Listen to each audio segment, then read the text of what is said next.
Hi, today I'm doing a video on my crocuses that I've grown. I'm growing now, this is my second year that they've actually come up.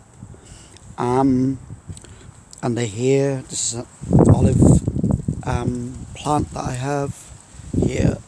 But here are the crocuses here.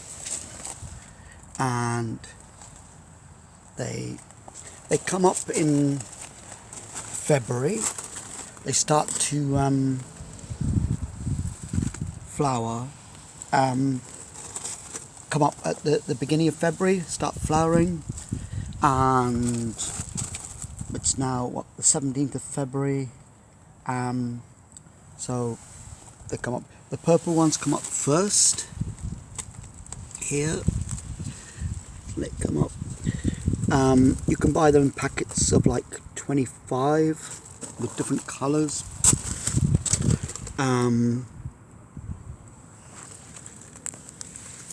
They cost about £3.50 on eBay or a garden centre, and they have a variety of colours.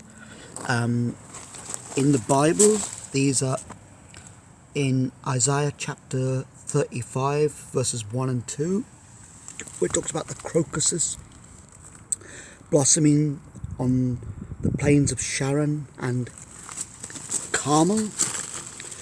And that's a prophecy about restoration, about the highway that's going to be opened up, that God's people can go home.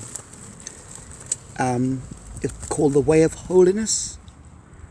And so the crocuses, really, the fact that it's talking about Isaiah chapter 35 verses 1 and 2, right at the beginning, that they're blossoming, shows that they are significant to the restoration of God's people,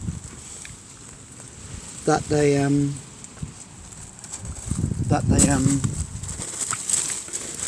important.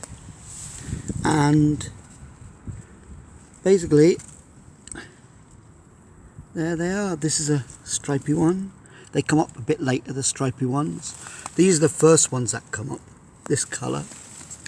And it's very interesting that in the Song of Solomon, chapter 2, she says, I am a rose of Sharon. And she's referring here to the crocus, as in Isaiah chapter 35 verses 1 and 2, the crocus will blossom. So you see, this is where it sort of takes a bit of believing, but in the person that's actually saying that, people might find this hard to believe, is the goddess Artemis, who is also Saraswati.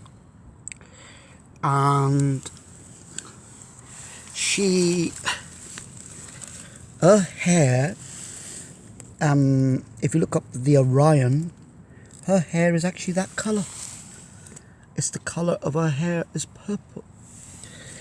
And it's quite hard to believe what I'm saying, that Brahma and Saraswati actually wrote the Song of Solomon, that the person she's calling her beloved is her Brahma, her Orion.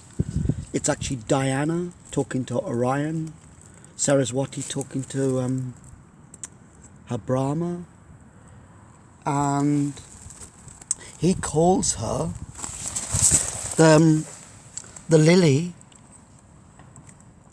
of the valley. He's referring to the lotus lily. The lotus and the crocus are very much related, and it's all to do with life, regeneration. It is to do with like Brahma. And if you look at, I'll just pick this one here. If you look here, you can see like the center. And if you look at Brahma and Saraswati, you see them often sitting on a lotus. It's significant to like life. And you see the petals, 1, 2, 3, 4, 5, 6 petals. They represent like life, and the center represents like the rebirth, and that's what it's about. That there's like a rebirth, and that's why Isaiah chapter 35 talks about it. And the way of holiness is actually angels being forgiven and going back home after being in exile for 2016 years. And that's what it's about. All of it. But it's like, whether you want to believe what I'm saying or not, but it's interesting, yeah. But they are, that is what they is talking about in Isaiah, in Song of Solomon chapter 2 verses 1 and 2. That is the rose, the crocus, and that's what Isaiah chapter 35 1 and 2 is talk about the crocus growing on the plains of Sharon. So it's interesting, but as I say, you can buy these flowers, 25 bulbs for £3.50 online, and they're really nice. Not many people in Britain have these, but put them in with some snowdrops and daffodils. Well, daffodils will probably smother them, but they're nice. Anyway, over and out.